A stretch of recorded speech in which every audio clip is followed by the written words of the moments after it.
16 ಸೋಮವಾರ ವ್ರತಕಥೆ. ಶ್ರೀ ಗಣೇಶ ಶಾರದಾ ಗುರುಭ್ಯೋ ನಮಃ. ಉಮಾ ಯಸ್ಯ ವಾಮೇ ಶಶಿ ಯಸ್ಯ ಮೌಲ್ಯಂ ಗೆಳೆಯಸ್ಯ ನೈಲ್ಯಂ ಕರೆ ಯಸ್ಯ ಶೂಲ್ಯಂ ಕರುಟೆ ಕಿರೀಟೆ ಚ ಗಂಗಾಲಲಾಟೆ ಚ ನೇತ್ರಂ ಸ್ವಯಂ ಸತ್ಯ ನಿತ್ಯಂ ಪದಾಬ್ಜಂ ಸ್ಮರಾಮಿ. ನಾರಾಯಣ ನಮಸ್ಕೃತ್ಯಂ ನರಂ ಚೈವ ನರೋತ್ತಮಂ ದೇವೀಂ ಸರಸ್ವತಿಂ ವ್ಯಾಸಂ ತತೋ ಜಯಮುದೀರಯೇತ್. ಮೂಕಂ ಕರೋತಿ ವಾಚಾಲಂ ಪಂಗುಂ ಲಂಘಯತೆ ಗಿರಿಂ ಯತ್ಕೃಪಾತಮಹಂ ವಂದೇ ಪರಮಾನಂದ ಮಾಧವಂ. ನೈಮಿಷಾರಣ್ಯದಲ್ಲಿ ಮಹಾಯಜ್ಞ ನಿರ್ವಹಣೆಗಾಗಿ ಕೂಡಿದ ಶೌನಕಾದಿ ಋಷಿಗಳು ಸರ್ವ ಪುರಾಣಗಳನ್ನು ಬಲ್ಲಂತಹ ಸೂತರನ್ನು ಕುರಿತು ನಮಸ್ಕರಿಸಿ, ಸೂತರೇ, ನಿಮ್ಮಿಂದ ನಾವು ಹಲವಾರು ವ್ರತಗಳನ್ನು ಕೇಳಿದೆವು. ಈಗ ಬಯಸಿದ ಫಲವು ಯಾವ ವ್ರತದಿಂದ ಬೇಗನೆ ದೊರಕುವುದೋ ಅಂತಹ ಒಂದು ಉತ್ತಮೋತ್ತಮವಾದ ವ್ರತವನ್ನು ನಿಮ್ಮಿಂದ ಕೇಳಲು ನಾವು ಅಪೇಕ್ಷಿಸುವೆವು. ಕೃಪೆ ಮಾಡಿ ಹೇಳಬೇಕು ಎಂದು ಕೇಳಿದರು. ಸೂತರು, ಎಲೈ ಪುಣ್ಯಭಾಗಿಗಳಾದ ಋಷಿಗಳಿರ, ಈಗ ನೀವು ನನಗೆ ಕೇಳಿದ ಪ್ರಶ್ನೆಯನ್ನೇ ಪೂರ್ವದಲ್ಲಿ ಜಗಜ್ಜನನಿಯಾದ ಪಾರ್ವತಿಯು ತನ್ನ ಪ್ರಾಣವಲ್ಲಭನಾದ ಪರಮೇಶ್ವರನನ್ನು ಕುರಿತು ಕೇಳಿದ್ದಳು. ಆಗ ಪರಮೇಶ್ವರನು ಪಾರ್ವತಿಗೆ ಹೇಳಿದುದನ್ನೇ ನಿಮಗೆ ಹೇಳುವೆನು, ಶಾಂತಚಿತ್ತರಾಗಿ ಕೇಳಿರಿ ಎಂದನು. ಪೂರ್ವದಲ್ಲಿ ರಜತಗಿರಿಯೊಳಗಿನ ಕೈಲಾಸ ಮಂದಿರದಲ್ಲಿ ರತ್ನಮಯ ಸುವರ್ಣ ಸಿಂಹಾಸನದಲ್ಲಿ ಜಟಾಧಾರಿಯಾದ ಪರಮೇಶ್ವರನು ವಿರಾಜಮಾನನಾಗಿದ್ದನು. ಆತನ ವಿಗ್ರಹವು ಕೋಟಿ ಸೂರ್ಯರಿಗೆ ಸಮನಾಗಿ ಉದ್ಭಾಸಿತವಾಗಿತ್ತು. ಅವನು ಯೋಗಾಸನದಲ್ಲಿ ಕುಳಿತಿದ್ದನು. ಅವನ ಕೈಗಳಲ್ಲಿ ವರಾಭಯ ಮುದ್ರೆಗಳಿದ್ದವು. ಮುಖಮಂಡಲವು ಮುಗುಳುನಗೆಯಿಂದ ತುಂಬಿತ್ತು ಮತ್ತು ಅದು ಬ್ರಹ್ಮ ತೇಜಸ್ಸಿನಿಂದ ಮಿನುಗುತ್ತಿತ್ತು. ಮೈ ಮೇಲೆ ಶ್ರೇಷ್ಠವಾದ ವ್ಯಾಘ್ರಾಂಬರವು ಶೋಭಿಸುತ್ತಲಿತ್ತು. ವಸ್ತುತಃ ಪಾರ್ವತೀಪತಿಯಾದ ಪರಮೇಶ್ವರನು ಪರಮಸುಂದರನು. ಎಲ್ಲ ಕಾರ್ಯ ಬಾಹುಳ್ಯದಿಂದ ನಿವೃತ್ತನಾಗಿ ಸ್ವಸ್ಥ ಚಿತ್ತದಿಂದ ಏಕಾಂತದಲ್ಲಿ ಕುಳಿತ ಪತಿಯನ್ನು ಕುರಿತು ಪಾರ್ವತಿಯು, ನಾಥ, ನಾನು ನಿನ್ನಿಂದ ಎಲ್ಲ ಉತ್ತಮೋತ್ತಮವಾದ ಆಗಮಗಳನ್ನು, ನೀತಿಶಾಸ್ತ್ರ, ಯೋಗಶಾಸ್ತ್ರ, ಸಿದ್ಧಿಶಾಸ್ತ್ರ, ತಂತ್ರಶಾಸ್ತ್ರ, ಭಕ್ತಿಶಾಸ್ತ್ರ ಇವೇ ಮೊದಲಾದ ಶಾಸ್ತ್ರಗಳನ್ನು, ಸಮಸ್ತ ದೇವಿಯರ ಚರಿತ್ರೆಗಳನ್ನು ಕೇಳಿರುವೆನು. ಇಷ್ಟಾರ್ಥಗಳನ್ನು ಪೂರೈಸುವ ಅದೆಷ್ಟೋ ವ್ರತಗಳನ್ನು ಕೇಳಿರುವೆನು. ಈಗ ಎಲ್ಲ ಧರ್ಮಕಾಲ ಅವಸ್ಥೆಗಳಿರುವ ಎಲ್ಲರಿಗೂ ಅಲ್ಪ ಪ್ರಯಾಸದಿಂದ ಮಹಾಫಲವನ್ನು ಕೂಡಲೇ ನಿಶ್ಚಿತವಾಗಿ ಕೊಡುವಂತಹ ಒಂದು ಉತ್ತಮೋತ್ತಮವಾದ ವ್ರತವನ್ನು ನೀನು ಪ್ರಸನ್ನನಾಗಿದ್ದ ಪಕ್ಷಕ್ಕೆ ನನಗಾಗಿ ಹೇಳುವ ಕೃಪೆಯಾಗಬೇಕು ಎಂದು ಪ್ರಾರ್ಥಿಸಿದಳು. ಅದಕ್ಕೆ ಶಂಕರನು ಮುಗುಳು ನಗೆಯನ್ನು ಸೂಸುತ್ತಾ ಪ್ರಸನ್ನ ಚಿತ್ತನಾಗಿ, ಪ್ರಿಯೇ ಪಾರ್ವತಿ, ನೀನು ನನ್ನ ಮುದ್ದು ಮಡದಿ, ನನ್ನ ಪೂರ್ಣ ಪ್ರೇಮದ ಕೃಪೆಗೆ ಪಾತ್ರಳು. ನಿನ್ನ ಪ್ರಶ್ನೆಗೆ ಉತ್ತರ ಹೇಳದಿರುವೆನೇ, ಬಾ ಎಂದು ಹತ್ತಿರ ಕರೆದು ಮೈದಡುವೆ ಎಡತಡಿಯ ಮೇಲೆ ಕುಳ್ಳಿರಿಸಿಕೊಂಡು ಹೇಳತೊಡಗಿದನು. ಪ್ರಾಣಪ್ರಿಯೆ ಪಾರ್ವತಿ, ಅತ್ಯಂತ ಗೌಪ್ಯವಾದುದಾದರೂ ನಿನ್ನ ಮತ್ತು ಲೋಕಹಿತಾರ್ಥವಾಗಿ ನಿನ್ನ ಬಯಕೆಗೆ ತಕ್ಕ ಒಂದು ಶ್ರೇಷ್ಠವಾದ ಉತ್ತಮ ವ್ರತವನ್ನು ಹೇಳುವೆನು. ನೀನು ಪೂರ್ಣ ಜಿಜ್ಞಾಸೆಯಿಂದ ಪ್ರಶ್ನಿಸಿದ ಕಾರಣ ಒಮ್ಮನದಿಂದ ಕೇಳು ಎಂದು ಹೇಳುವ ಅಗತ್ಯವಿಲ್ಲ. ನಾನು ಹೇಳುವ ವ್ರತವು ನಕ್ಷತ್ರಗಳಲ್ಲಿ, ಚಂದ್ರಮನು, ಗ್ರಹಗಳಲ್ಲಿ, ಸೂರ್ಯನು, ನದಿಗಳಲ್ಲಿ, ಗಂಗೆಯು, ಇಂದ್ರಿಯಗಳಲ್ಲಿ ಮನಸ್ಸು ಹೇಗೆ ಶ್ರೇಷ್ಠವೋ ಹಾಗೆ ಶ್ರೇಷ್ಠವೂ ಮತ್ತು ಸ್ವಾರಸ್ಯಪೂರ್ಣವಾಗಿಯೂ ಇದೆ. ನಾನು ಪೂರ್ಣದಲ್ಲಿ ಪುರಾಣ ಚರಿತ್ರ ವ್ರತವನ್ನು ಕಂಡಿರುವಂತೆ ಹೇಳುವೆ. ನಾನು ಹೇಳುವ ವ್ರತಕ್ಕೆ ಷೋಡಶೇಂದು ವಾಸರ ವ್ರತ ಅಥವಾ 16 ಸೋಮವಾರ ವ್ರತ ಎಂದು ಹೆಸರು. ಈ ವ್ರತದ ಲೋಕೋತ್ತರವಾದ ಮಹತ್ವವನ್ನು ಎಷ್ಟೆಂದು ಹೇಳಲಿ? ಭಕ್ತಿಪೂರ್ವಕವಾಗಿ ಏಕಾಗ್ರ ಮನದಿಂದ ಈ ವ್ರತವನ್ನು ಆಚರಿಸುವುದರಿಂದ ಅವರವರ ಮನೋಬಯಕೆಗಳು ಕ್ಷಿಪ್ರದಲ್ಲಿಯೇ ಕೈಗೂಡುವವು. ದರಿದ್ರನು ಧನವಂತನಾಗುವನು, ಕನ್ಯೆಯರು ಬಯಸಿದ ಪತಿಯನ್ನು ಪಡೆಯುವರು, ಅಲ್ಲದೆ ಪತಿಯ ಮರಣವನ್ನು ಕೂಡ ತಪ್ಪಿಸಬಲ್ಲರು. ದಂಜೆಯರು ಸುಪುತ್ರವತಿಯರಾಗುವರು, ರೋಗಿಗಳು ದೃಢಕಾಯರಾಗುವರು, ಬಹುದಾದ ಸಂಕಟಗಳು ದೂರಾಗುವವು, ಅಗಲಿದವರು ಕೂಡುವವರು, ವ್ರತಸ್ಥರಿಗೆ ದೊರಕುವಷ್ಟು ಪುಣ್ಯವು ನೋಡುವವರಿಗೂ ಕೇಳುವವರಿಗೂ ದೊರಕುವುದು. ವ್ರತಭಂಗ ಮಾಡುವವರು, ವ್ರತವನ್ನು ಹೀಯಾಳಿಸುವವರು ಹಲವು ವಿಧದ ಮಹಾಸಂಕಟಗಳಿಗೆ ಒಳಗಾಗುವರು. ಪಾರ್ವತಿಯು, ದೇವ, ಈ ವ್ರತವನ್ನು ಯಾವಾಗ ಹೇಗೆ ಆಚರಿಸಬೇಕೆಂಬುದನ್ನು ಸವಿಸ್ತಾರವಾಗಿ ಕೇಳಲು ಬಯಸುವೆ ಮತ್ತು ಬೇಗ ತಿಳಿಸಲು ಪ್ರಾರ್ಥಿಸುವೆ. ಶಂಕರ, ಶಿವೇ ಶಂಕರಿ, ಈ ವ್ರತವನ್ನು ಬೇಕಾದಾಗ ಇಷ್ಟಾರ್ಥವನ್ನು ಹೊಂದಬೇಕೆಂದು ಬಯಸಿದಾಗ ಆರಂಭಿಸಬಹುದು. ಕಾಲನಿಯಮವೇನೂ ಇಲ್ಲ. ಅಂದರೆ ಚಾತುರ್ಮಾಸ್ಯವೆಂದೆನಿಸುವ ಆಷಾಢ ಶುದ್ಧ ಪೌರ್ಣಮಿಯಿಂದ ಕಾರ್ತೀಕ ಶುದ್ಧ ಪೌರ್ಣಮಿಯವರೆಗೆ 4 ತಿಂಗಳಲ್ಲಿ ಬರುವ 16 ಸೋಮವಾರಗಳಲ್ಲಿ ಈ ವ್ರತವನ್ನು ಮಾಡಬಹುದು. ಸೋಮವಾರ ದಿನ ಉಪವಾಸವಿರಬೇಕು. ಮುಂಜಾವಿನಲ್ಲಿ ಸ್ನಾನ ಮಾಡಿ ನಿತ್ಯ ಕರ್ಮಗಳನ್ನು ನೆರವೇರಿಸಿಕೊಂಡಿರಬೇಕು. ಮತ್ತೆ ಸಂಜೆಯು ಆಗುತ್ತಲೇ ಸ್ನಾನ ಮಾಡಿ ಮಡಿ ಬಟ್ಟೆಗಳನ್ನು ಧರಿಸಬೇಕು. ಮಡಿಯಿಂದಲೇ ಹುತ್ತದ ಮಣ್ಣಿನಿಂದ ಶಂಭುಲಿಂಗವನ್ನು ಮಾಡಿಕೊಳ್ಳಬೇಕು. ಅನುಕೂಲವಿರುವವರು ಬೆಳ್ಳಿ ಹಿತ್ತಾಳೆ ಲಿಂಗಗಳನ್ನು ಉಪಯೋಗಿಸಬಹುದು. ಬಿಲ್ವಪತ್ರೆ, ಪುಷ್ಪ, ಧೂಪ, ದೀಪ, ಅಕ್ಷತೆ ಮೊದಲಾದ ಸುಗಂಧ ದ್ರವ್ಯಗಳಿಂದ ಷೋಡಶೋಪಚಾರಗಳಿಂದ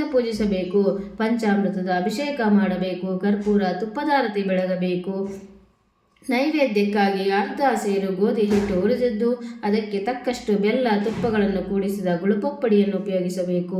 ಎಲ್ಲವನ್ನು ಶಿವಲಿಂಗಕ್ಕೆ ನೈವೇದ್ಯ ಮಾಡಬೇಕು. ಅನಂತರ ಅದರಲ್ಲಿ 3 ಭಾಗ ಮಾಡಿ ಒಂದನ್ನು ಪ್ರಸಾದ ರೂಪದಲ್ಲಿ ಎಲ್ಲರಿಗೂ ಕೊಡಬೇಕು, ಇನ್ನೊಂದನ್ನು ಆಕಳಿಗೆ ಕೊಡಬೇಕು, 3ನೇ ಭಾಗವನ್ನು ವ್ರತಸ್ಥರು ಸ್ವೀಕರಿಸಬೇಕು.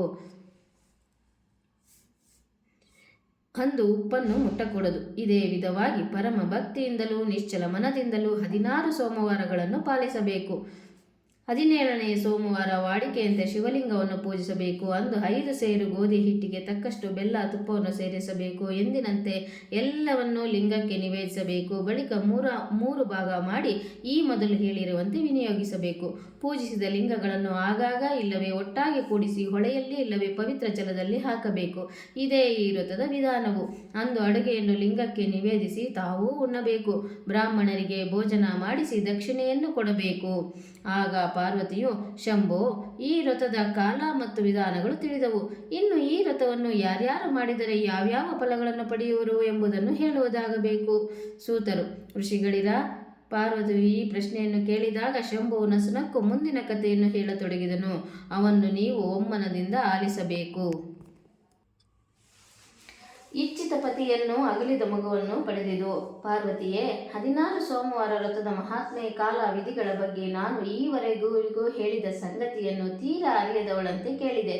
ಈಗ ಆಚರಿಸುವುದವರಾರು, ಅವರು ಪಡೆದ ಫಲಗಳೇನು ಎಂದು ಪ್ರಶ್ನಿಸುವೆ.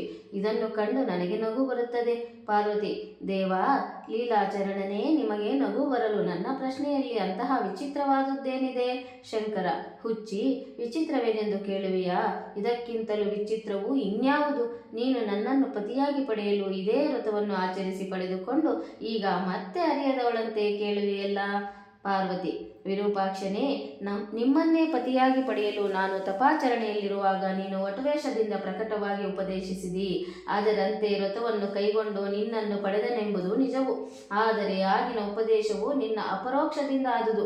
ಈಗ ಪ್ರತ್ಯಕ್ಷವಾಗಿ ನಿನ್ನ ಮುಖದಿಂದ ನನ್ನ ಪರಿಣಯದ ವೃತ್ತಾಂತವನ್ನು ಕೇಳುವ ಉತ್ಕಟವಾದ ಬಯಕೆ ಉಂಟಾಗಿದೆ. ಅಲ್ಲದೆ ಈ ವ್ರತೋಪದೇಶಕ್ಕೆ ಅಧಿಕಾರಿಯಾದವನೂ ನೀನು. ಬಯಕೆಯನ್ನೂ ಲೋಕಹಿತವನ್ನೂ ನೆನೆದು ಹೇಳುವುದಾಗಬೇಕು. ನಾನು ಮಾಡಿದ ವ್ರತವನ್ನು ನಿನ್ನ ಬಾಯಿಯಿಂದ ಕೇಳುವುದು ನನಗೆ ಅತ್ಯಾನಂದದ ಸಂಗತಿಯಾಗಿದೆ ಎಂದು ಪ್ರಾರ್ಥಿಸಿದಳು. ಶಂಕರ, ಶಿವೆ, ವಿಷ್ಣುವನ್ನಲ್ಲದೆ ನಾನೇ ಪತಿಯಾಗಬೇಕೆಂದು ನೀನು ಘೋರಾರಣ್ಯದಲ್ಲಿ ಉಗ್ರವಾದ ತಪವನ್ನು ಆರಂಭಿಸಿದಿ. ಅದನ್ನು ತಿಳಿದು ಸಪ್ತರ್ಷಿಗಳು ನನ್ನೆಡೆಗೆ ಬಂದು ನಗಜಾತಿಯ ಮೇಲೆ ಅನುಗ್ರಹ ಮಾಡಲಾಗದೆ, ಅವಳ ಉಗ್ರ ತಪಾಚರಣೆಯನ್ನು ನೋಡಲಾಗದೆ ಎಂದು ಬೇಡಿಕೊಂಡರು. ಅವರ ವಿನಂತಿಯಿಂದ ಸಂತುಷ್ಟನಾದ ನಾನು ತಥಾಸ್ತು ಎಂದೆ.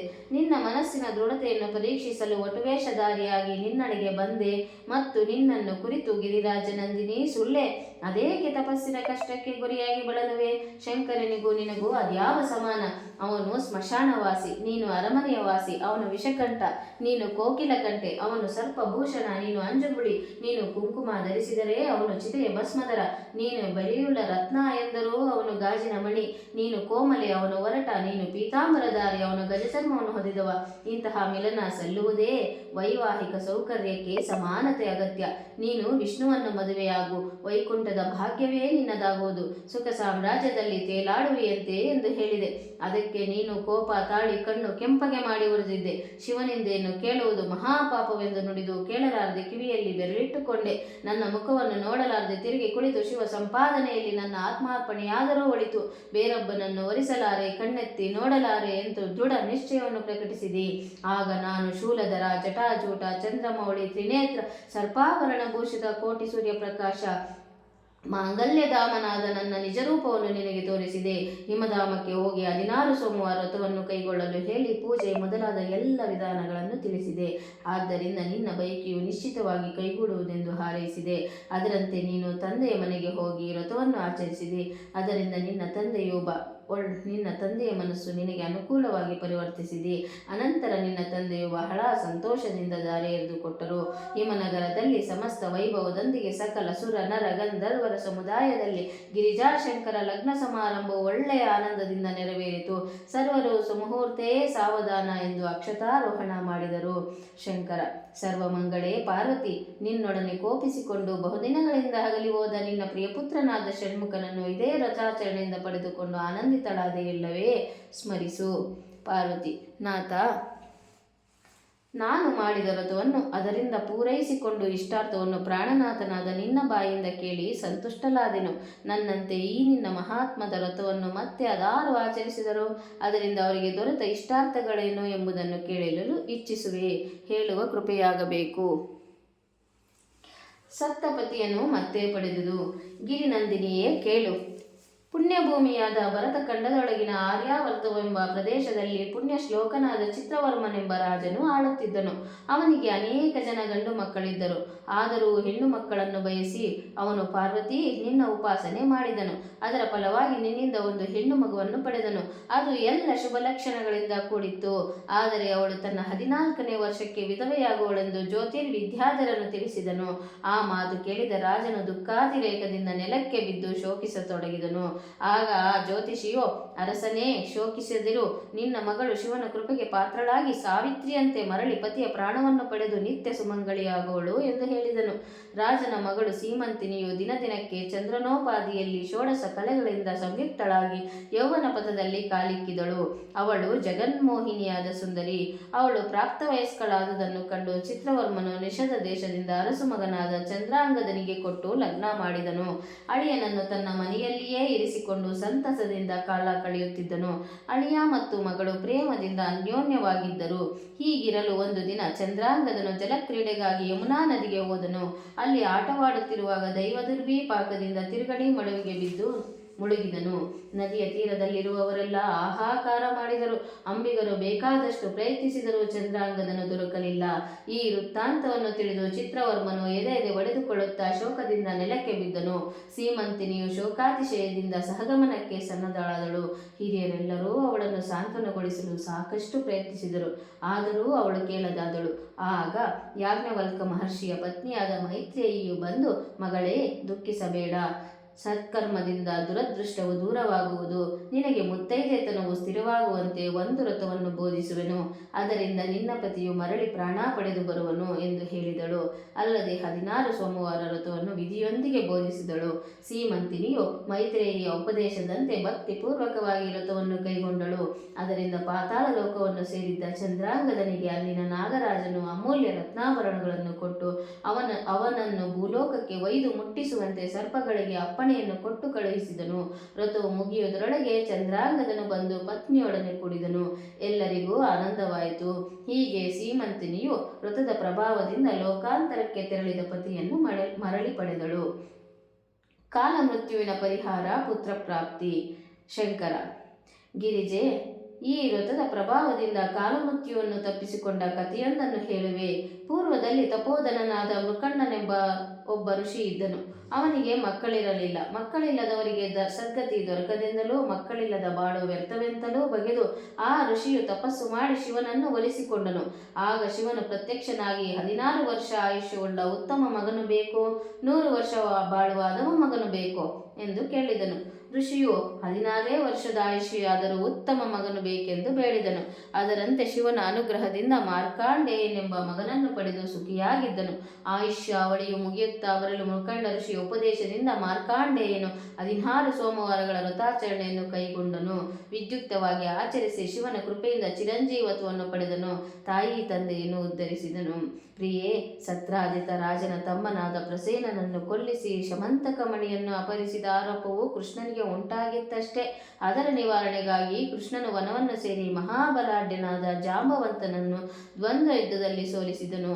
ಕೃಷ್ಣನ ಅಪರಿಮಿತ ಸಾಮರ್ಥ್ಯಕ್ಕೆ ಮೆಚ್ಚಿ ಜಾಂಬವಂತನು ವಿದ್ಯುಕ್ತವಾಗಿ ತನ್ನ ಮಗಳನ್ನು ಅರ್ಪಿಸಿದನಲ್ಲದೆ ವರದಕ್ಷಿಣೆಯಾಗಿ ಶಮಂತಕ ಮಣಿಯನ್ನೂ ಕೊಟ್ಟನು. ಆ ಜಾಂಬವತಿಯು ಕೃಷ್ಣನ ಅಷ್ಟಪತ್ನಿಯರಲ್ಲಿ ಒಬ್ಬಳು. ಒಳ್ಳೆಯ ಪ್ರೀತಿಗೆ ಪಾತ್ರಳು. ಆದರೆ ಅವಳಿಗೆ ಮಕ್ಕಳಿಲ್ಲವೆಂಬ ಕೊರಗುಂಟಾಯಿತು.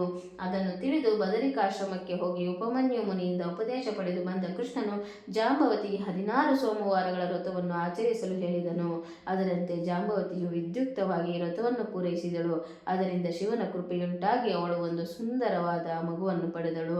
ಸಾಂಬನ ಕೃಪೆಯ ಫಲವಾಗಿ ಜನಿಸಿದ ಮಗುವಿಗೆ ಸಾಂಬನೆಂದೇ ಹೆಸರಿಸಿದರು. ಅದರಿಂದ ಸುಖಿಗಳಾದರು. ದರಿದ್ರನಿಗೆ ರಾಜ್ಯ ಮತ್ತು ಪತ್ನಿಯ ಪ್ರಾಪ್ತಿ. ಶಂಕರ: ಪ್ರಾಣವಲ್ಲವೇ? ಬ್ರಾಹ್ಮಣ ಪ್ರಿಯನಾದ ಶ್ರೀಕೃಷ್ಣ ಭಗವಂತನು ಸರ್ವಾರ್ಥ ಸಾಧನವಾದ ಈ ವ್ರತವನ್ನು ಮನಮುಟ್ಟಿ ತನ್ನ ಉಪಾಸಕನಾದ ಒಬ್ಬ ಬಡ ಬ್ರಾಹ್ಮಣನಿಗೆ ಹೇಳಿದನು. ಅವನು ಒಳ್ಳೆಯ ಮನೋಭಾವನೆಯಿಂದ ಧನ ಮತ್ತು ಪತ್ನಿಯ ಬಯಕೆಯನ್ನು ಸಂಕಲ್ಪಿಸಿ 16 ಸೋಮವಾರ ವ್ರತವನ್ನು ಯಥಾಸಾಂಗವಾಗಿ ಪರಿಪಾಲಿಸಿದನು. ವ್ರತವನ್ನು ಮುಗಿಸಿ ಉದರ ಪೋಷಣೆಗಾಗಿ ಸಂಚಾರವನ್ನು ಕೈಗೊಂಡನು. ಹಾಗೆಯೇ ಸಂಚರಿಸುತ್ತಾ ಒಂದು ನಗರಕ್ಕೆ ಬಂದನು. ಅದು ರಾಜಧಾನಿಯ ಪಟ್ಟಣವಾಗಿತ್ತು. ಅಲ್ಲಿನ ಅರಸು ಉಪವರಳಾದ ತನ್ನ ಮಗಳ ವಿವಾಹವನ್ನು ಸಾರಿದ್ದನು. ಕನ್ಯಾಪೇಕ್ಷಿಗಳಾಗಿ ಅನೇಕ ದೇಶದ ರಾಜಪುತ್ರರು ನೆರೆದಿದ್ದರು. ಅರಸು ಲಗ್ನ ಮಂಟಪವನ್ನು ಚೆನ್ನಾಗಿ ಶೋಭೆಗೊಳಿಸಿದ್ದನು. ಲಗ್ನದ ಸಮಯವು ಸಮೀಪಿಸಿತು. ಆನೆಯ ಸೊಂಡಿಲಿನಿಂದ ಹೂಮಾಲೆಯನ್ನು ಕೊಟ್ಟು ಲಗ್ನ ಮಂಟಪದಲ್ಲಿ ಬಿಡಲಾಯಿತು.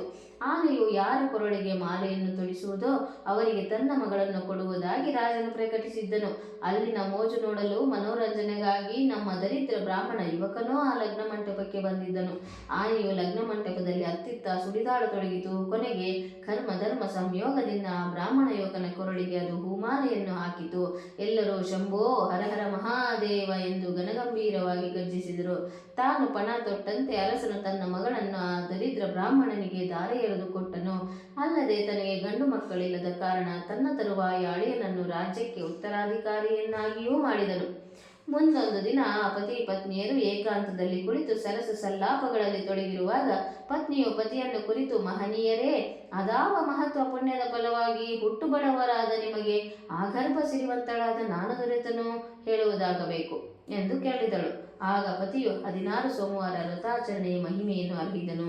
ಮುಂದೆ ಆ ದಂಪತಿಯರು ಈ ಸುಖಪ್ರದ, ಕಲ್ಯಾಣಪ್ರದ, ಇಚ್ಛಿತ ಫಲಪ್ರದವಾದ ವ್ರತವನ್ನು ಆಚರಿಸುತ್ತಾ ಸಕಲ ಸುಖೋಪಭೋಗಗಳನ್ನು ಪಡೆದರು. ಅನಂತರ ಕೇವಲ ಮುಮುಕ್ಷುಗಳಾಗಿ ವ್ರತವನ್ನು ಆಚರಿಸಿ ಶಿವ ಸಾಯುಜ್ಯವನ್ನು ಹೊಂದಿದರು. ಮಹಾರೋಗ ನಿವಾರಣೆ, ಶಿವ ಸಾಕ್ಷಾತ್ಕಾರ. ಶಂಕರ: ಪ್ರಿಯೇ, ಪ್ರಾಣವಲ್ಲವೇ? ಈ ವ್ರತಾಚರಣೆಯಿಂದಾಗಿ ಯಾರು ಯಾವ ಯಾವ ಫಲಗಳನ್ನು ಹೊಂದಿದರೆಂಬುದನ್ನು ಕೇಳಿತಿರಿದೆ.